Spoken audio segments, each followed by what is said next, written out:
Thank you. And we are live. We are live. Sorry. That's all right. Oh, trust me, I got all the police stickers on my car. Okay. You've been live. Yeah, it's not worth it. Just for you though, it's not like. Okay, everybody, this is the Village of Gulf Manor Executive Committee meeting, Monday, July 21. We're meeting at 5:30 p.m. Mr. Pridnoff, can we have a roll call, please? Absolutely. Mr. Fisher, Here. Mr. Knipp, Mr. Michelson, Here. Mr. Simile, Here. Mr. Van Horn. Here. Mr. Knipp did contact me. It sounded like he was going to be late, but didn't say what time, so. Motion to excuse. Mr. Knipp, have a vote. Motion to excuse. Second. All in favor? Aye. For the agenda, a couple minor changes. I reviewed the minutes from the last session, and Mr. Simile had asked about the review. If you want to report on that, and just briefly, and then about what happened with that meeting, what's going to transpire from that. And then we'd like to move the Stover update to a executive session because of what's got to be discussed for that. So, anything else? Anybody else have anything else? Is there a need to add something to the agenda about the curfew? No. Okay. Motion to approve the agenda as amended? Second. All in favor, say aye. Any opposed? Motion to, for the minutes, to trust everybody's reviewed them. Was there any changes? Anybody else have any changes on the last minutes from June 26? Or is there a motion to approve the? Motion to approve the minutes from the June 26th meeting. Is there a second? Second. All in favor, say aye. Aye. Any opposed? And then we also have minutes from an executive, a special executive committee meeting that was held. Basically, documents that happened, but there's no information on since it was an executive session. But we still have to have a motion to approve that. A motion to approve these minutes. Motion to approve the executive meeting. Second. All in favor, say aye. Aye. Opposed? I refrained from voting since I wasn't part of that. I gathered that. Thank you. Again, that was two separate motions for two separate minutes. Correct. Yes. Yeah, the 26th, which I thought we grouped them together, sorry. I only did it separately because I wasn't present for. Understood. Okay, So, thanks for that clarification. no problem. You're close.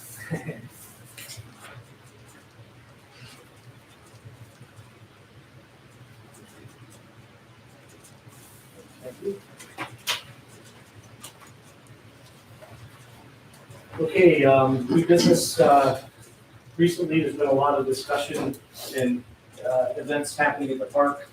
Talked to Ron about it, and it sounds like there's a lot of activity and things that were happening that weren't really known, but I thought it was important that we kind of give a report on that in the village. So, and Ron agreed to kind of give us an overview of So- what those things. So, I'll update this committee about this, sir, so this will be in my report to council this evening. The shade sale and the amphitheater improvements have now been completed. Sad part about the shade sale is the one over the playground was vandalized within 48 hours of it being installed. So it was taken down. It is being repaired. I don't know when it will go back up, so we're waiting for materials. It's interesting if you get the opportunity to go over to the amphitheater and go stand down at the stage, because the shade cell makes a huge difference. It makes a space out of it. So one of the things I think the mayor will talk about this evening is we've engaged the engineer to give us some options on how to install seating in the amphitheater. I think I've spoken with a number of you about doing the half circle concrete stairs and or not stairs, seating areas where you can have places to sit, lawn chairs and places to sit with blankets and on the grass and stuff like that. They are to be back to us within the next 2 months with some kind of proposal on some different options that we can do over there. As with anything, funding is the issue. It would be nice to be able to have that kind of a reconstruction of the amphitheater done by next September, and hopefully we'll have a third concert. But that's taking place. The biggest issue that we have is doing these projects do not come easily. We beg, borrow, and steal to get funding. And the sad thing about that shade sail being damaged is it wasn't even, we hadn't even sent the check yet to the vendor. And it's done, it's gone. That same night, there was damage done to the white tent that's over the concession area. That was damaged enough that we're gonna have to trash that tent. It can't be repaired. Somebody cut the support straps on it.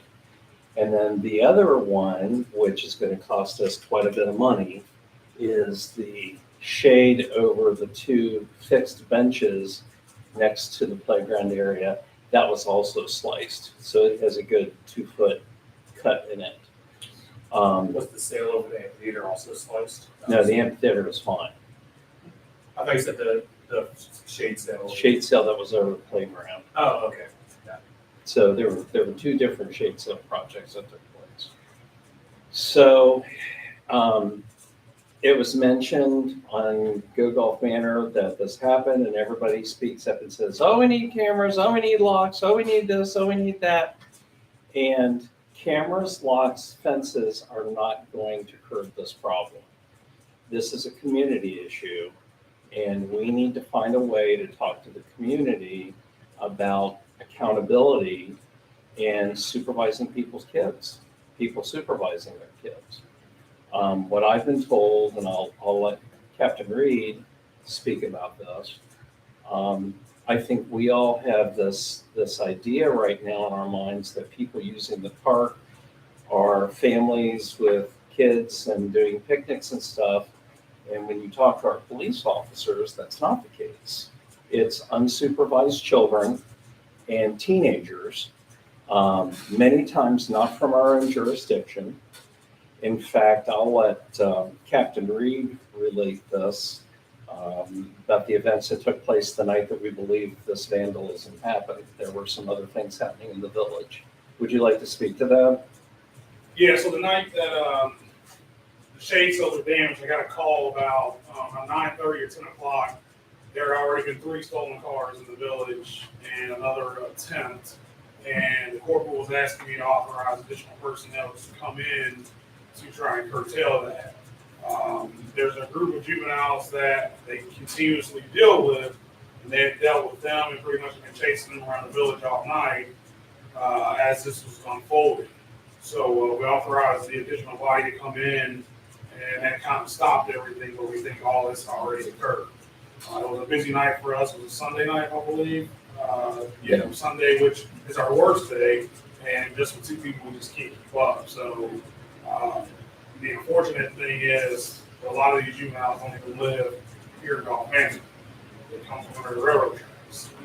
So it's kind of one of these things where we've got to shore up the park, but then we've also got to, we got to take some right steps to get this involved. And that's why there's so much curfew discussion, because the curfew is a big part of this. So. Well, and one of the reasons I included that curfew ordinance in your packet was I personally was not familiar with the details of it. It is pretty comprehensive and pretty thorough in terms of what expected behavior for people under the age of 18 is in our village. I think we'd all like to live in a perfect place where it doesn't have to be enforced stringently. But the matter of fact is, we're kind of at a catch-22 here, where we are spending money to enhance our park, which we could be using on other vital services with the village, yet people are coming in and creating a larger headache for us from a maintenance standpoint. There have been a couple of missteps that were made at the behest of the police chief when the northern edge of the fence was destroyed last year. He wanted us to wait and see what happened in the park from a vandalism standpoint if we didn't replace the fence. I think we know what the answer to that is now. And we are working towards replacing that. That's probably going to be an $8,000 to $10,000 expense to the village that's unplanned.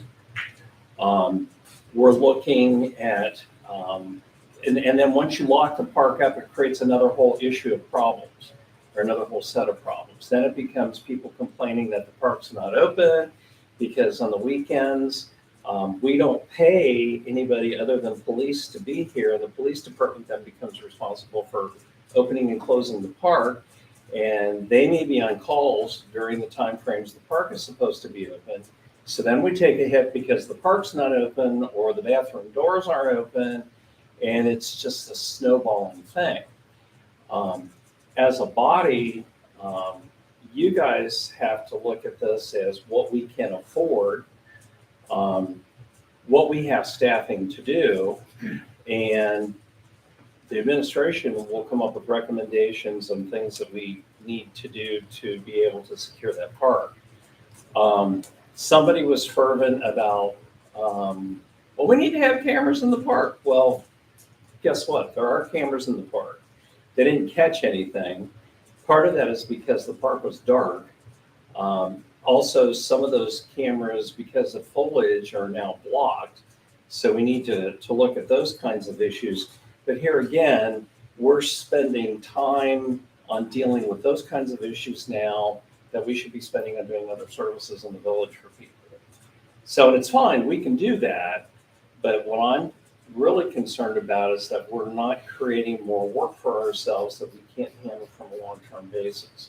Because whatever we do has to be sustainable going forward. So just to recap, we're going to replace the fence. We're going to look at putting some kind of an automatic door on the fence that can be timed or that the police department can use from the station. Our door system that we put in here, we believe can be expanded to open and close the bathroom doors over in the park. There are a couple of modules that we need to buy to make that happen. Our IT department's looking at that. We're also looking at expanding our cameras. But again, all of those solutions are at unplanned expense at this point. The other thing is I authorized overtime to Captain Reed for his police department. I think at this point, our goal is to have 3 people on the night shift, at least until school goes back in session.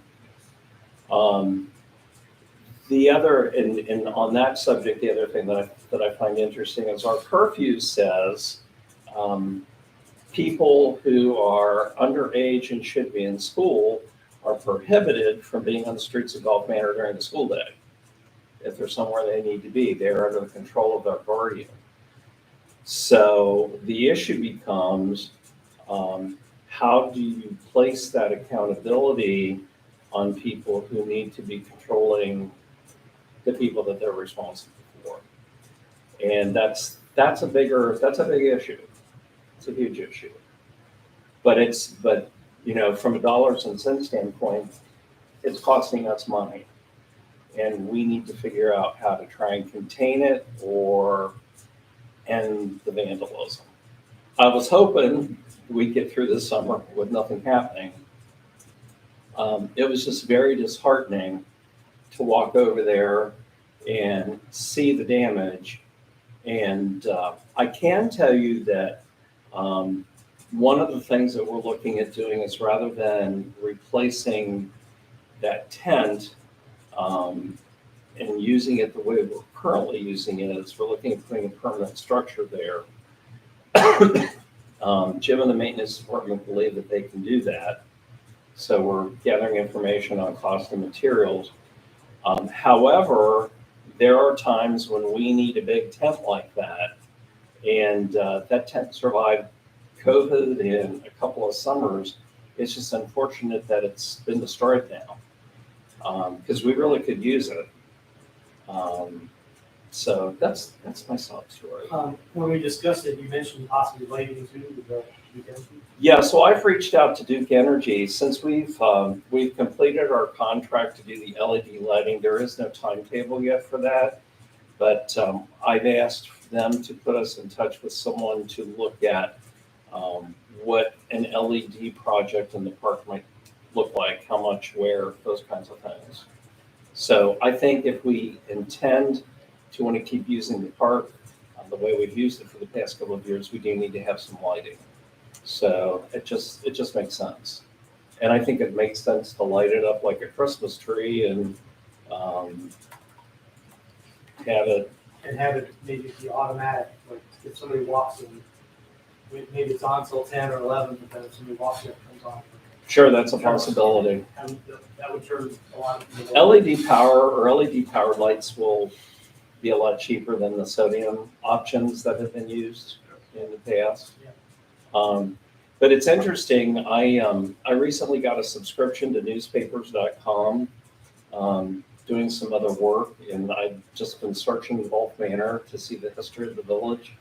And we've had fights over lighting and street repairs and all kinds of stuff. Apparently, when the sodium streetlights were put in back in the 50s, that was like a huge divisive thing.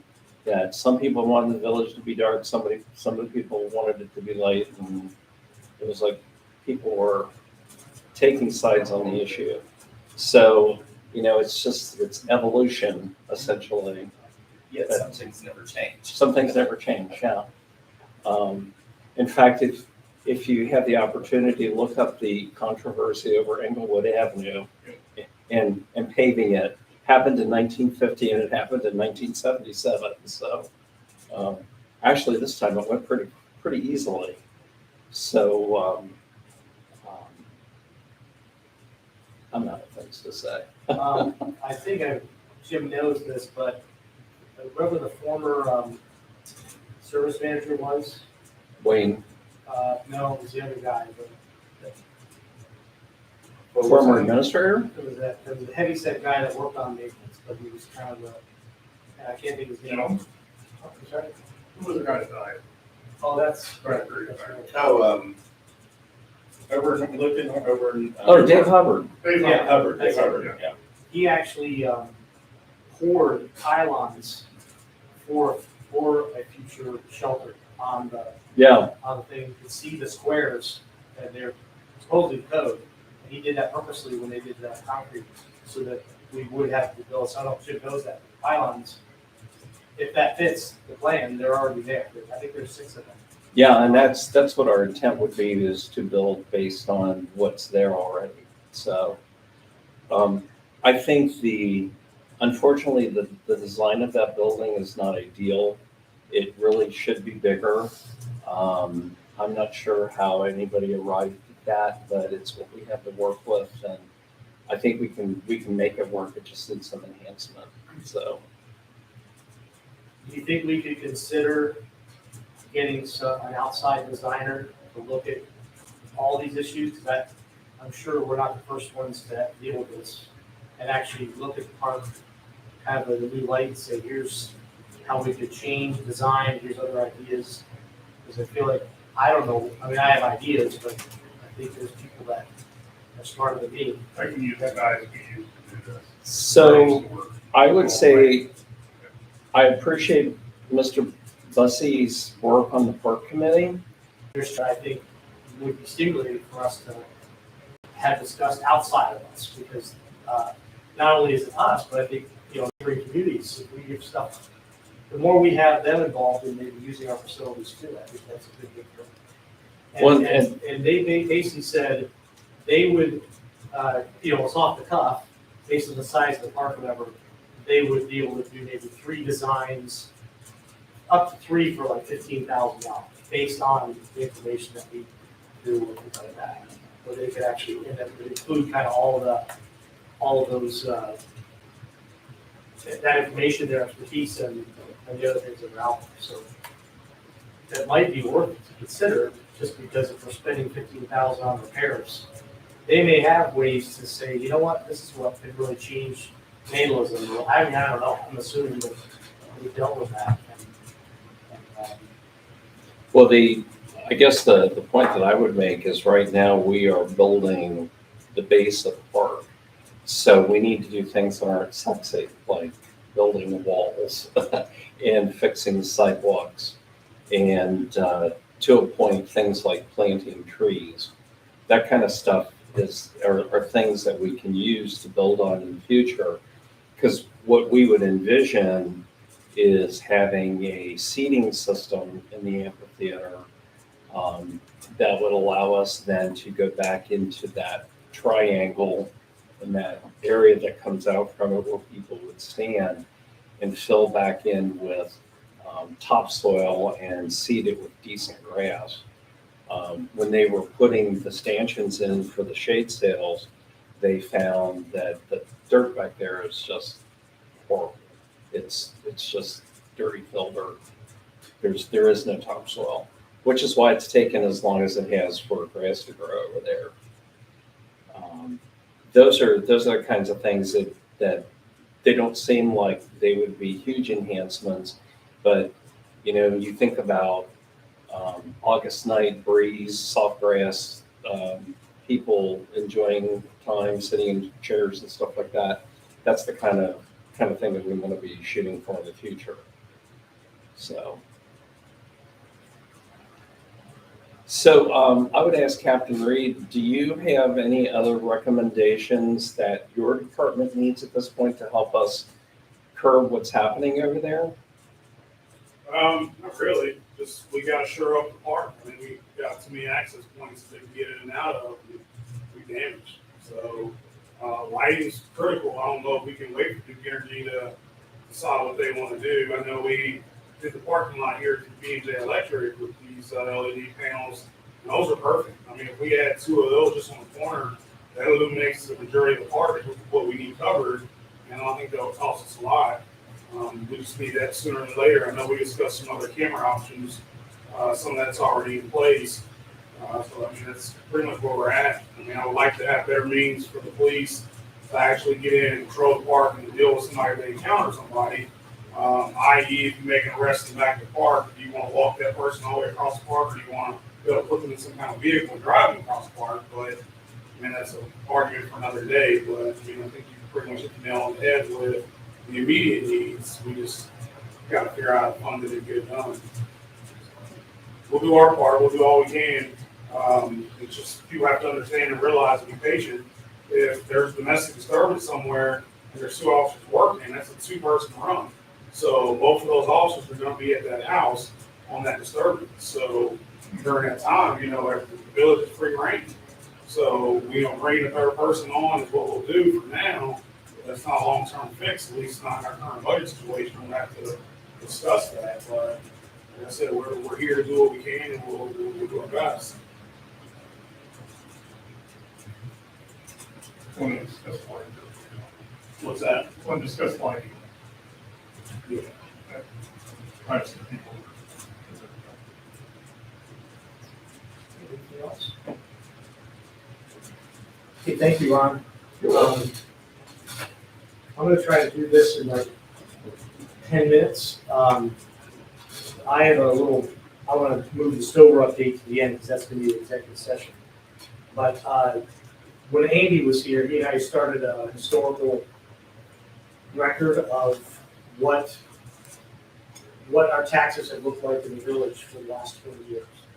This started with him and I, we were working on it, and it obviously got way late for a while, but I kind of revised it. This is just for a general sense. What we did was we went through the, basically he and I divided a lot of it was going through the Hamilton County Auditor site and also the state auditor site, and specifically just track the revenue that we've gotten from that Village of Gulf Manor has gotten from from property taxes and from income taxes. Just that. It's not grants. It's not anything else. These numbers are real. They all came from all the auditor reports from the state that we've submitted that actually documents it.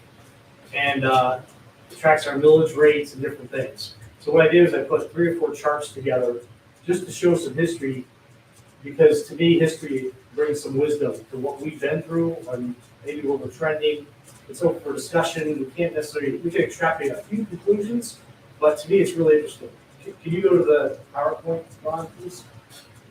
If you have any questions on this, I'll answer them, of course. That's basically a copy of the sheet you just saw, but this one's hard to read, so go to the next slide.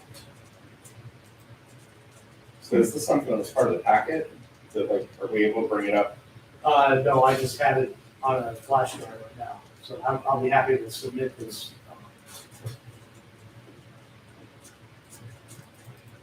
So yeah, go to the next slide, Ron. That's just the numbers we just saw. This is basically for the last, I believe, 18 years. It just shows the, can you scroll up a little bit? Because I can't see which color is which. This is the trend of our, the gray line is the actual. Scroll up a little more. A little more. Can't see it. A little more. Okay, the gray line is the general fund income from tax revenue. That's, that is income tax. And the way it's trended over the last, basically, let's just say 20 years. The orange line is our property tax revenue that we collected from the year. And broadly, obviously, it shows, to me, the interesting thing is, you probably see this, it's just a few years ago, and it's probably when Rita came on, is the first time that our income tax receipts exceeded our property tax revenue as a village. So to me, that's kudos to that, but also it is trending upward, but looking at the last, it's going to trend slower now, but it should hopefully maintain that, provided there's no catastrophe. Are these numbers just the flat number, or is it corrected for inflation? Just the flat number. These are from the auditor reports for those years. And the yellow line is the total of both of those. And I guess the other broad thing I see is it's really amazing how there is quite a bit of fluctuation, but there's also kind of a constant trend. Over 20 years, we're not collecting a huge amount more, but there are some fluctuations in it. Point of note, though, What is your 19 on here? I 2022? think that's the 19th year on the, I couldn't get years to come up on this spreadsheet. 2004 was the first one I noticed. So this Year one is 2004? Yeah. So, just a couple things I did pull out of it. Actually, Andy was the one that did this, I'll give him credit. But we're actually, as of right now, only collecting 3% more than we did in 2004. That's terrible. Yeah, exactly. I mean, that's telling. Now, have we gotten more? Yes, in terms, but also less. So the trend is that's it. And actually, what the other thing that was interesting to me is in that line, there was a 33% swing. There was a time when between the highest we've ever collected and the lowest, there's a 33% difference in how much less we collected from the highest point to the lowest. To me, that says a lot about the village. I mean, look, we've had to run on that for 20 years, sometimes losing a third of our tax revenue. So, anyway, I just think this is fascinating. With anything, that's kind of why I asked if it was like corrected for inflation, because if it's flat over 20 years, that's really going down. Dramatic, Yeah. yes, dramatically down. Yeah. Yeah, That's because we lost a lot of business. yeah, these are just hard numbers from the auditors. I didn't add anything extra to it. Can you go to the next slide, Ron?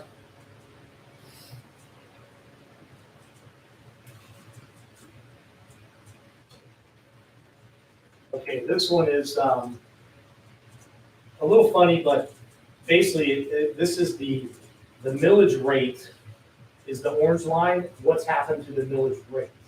Okay, and the gray line is how many dollars, how that relates to our revenue. So it's really interesting to me that there is a constant trend where the rate can go up and then the revenue will go down and they kind of go back and forth. And right now, we're in the trend where let's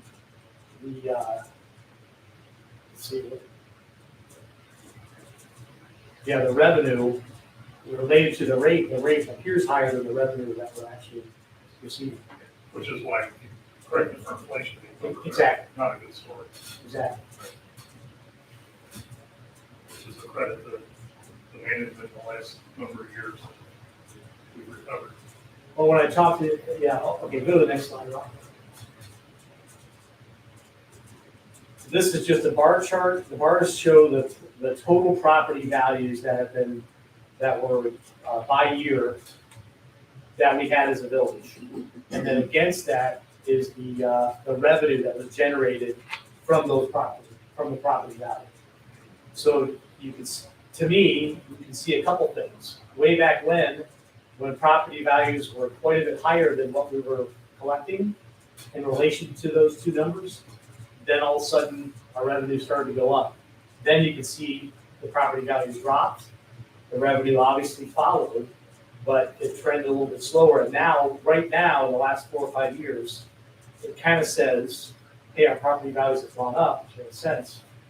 And our revenue is trending, but it's not really exactly there yet. But it should trend up, but it's going to follow each other.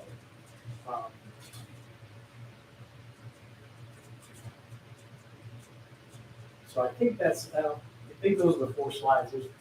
That's just the same thing as the tax revenue. That's the millage rate that you guys want to see. So anyway, I just wanted to, I thought it was fascinating and to see just some of the historical stuff that we've dealt with. And I think it does give us some perspective for a little bit for the future, and at least the way we're trending, you know, as COVID happens or something like that.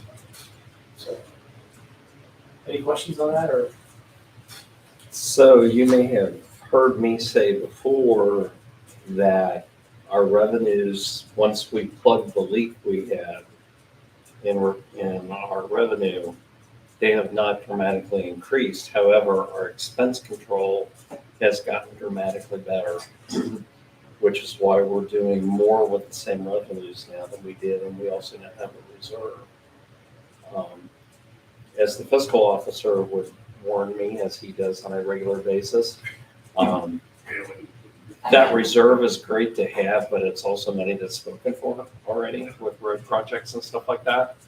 So, and you'll be spending some of that this evening.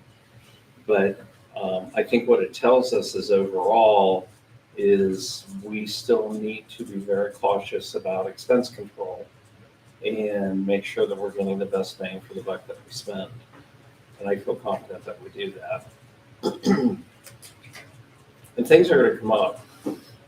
The good thing is where we are now is if something catastrophic happens in 2008, we wouldn't have been able to deal with it. We would have just said, oh, well, which we did for a period of time.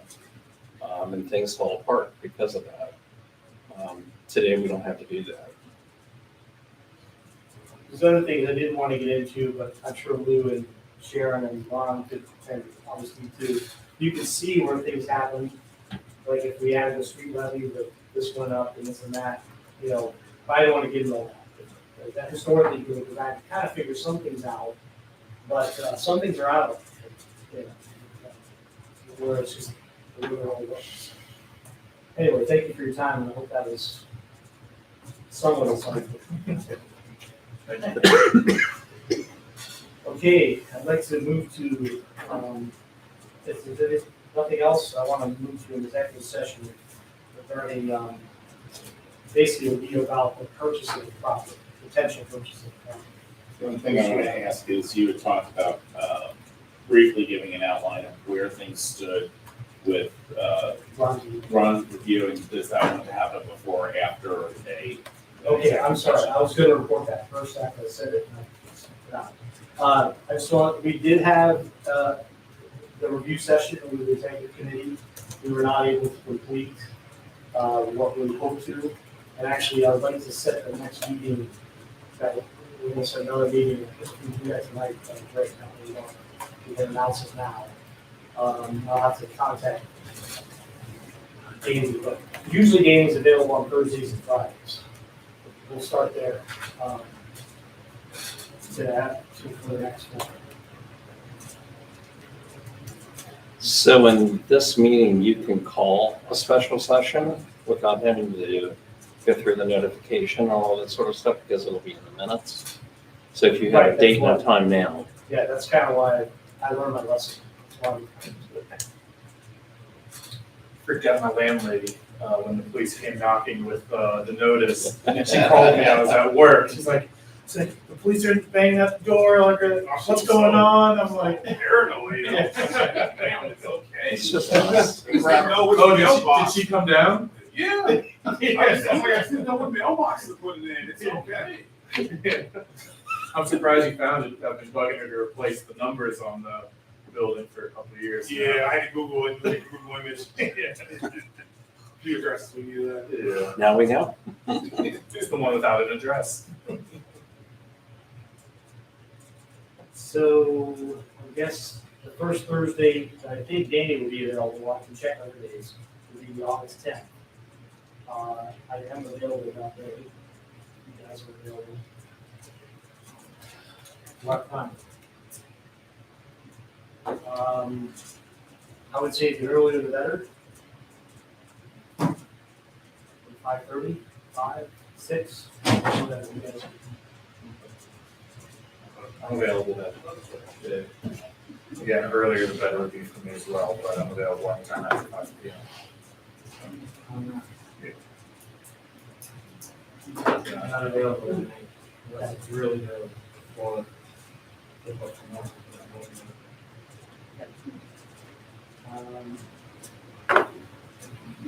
Well, let's pick another night, then if there's one next week, if that's possible. I just have to see if they can make it. just the week of the 7th. Yes. Looks like I'm free. 9 would be okay, Wednesday. I can't do Wednesdays. You can't do Wednesday? I just for another 2 months. But every other day I am. Monday, Tuesday, Thursday, Friday.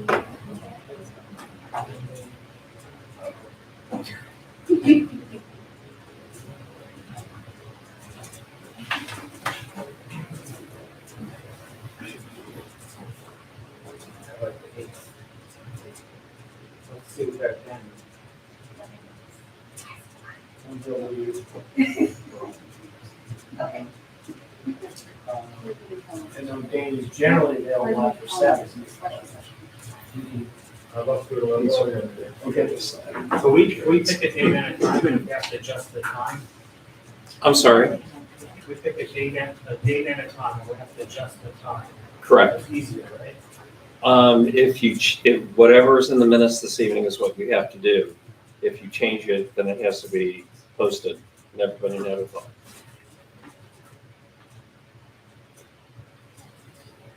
Let's go for the Oh, date. yeah. And what time are you there? When you see it?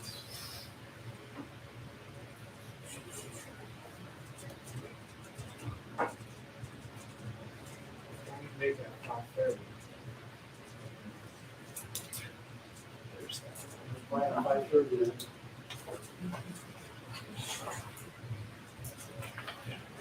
Yeah, anytime after 5.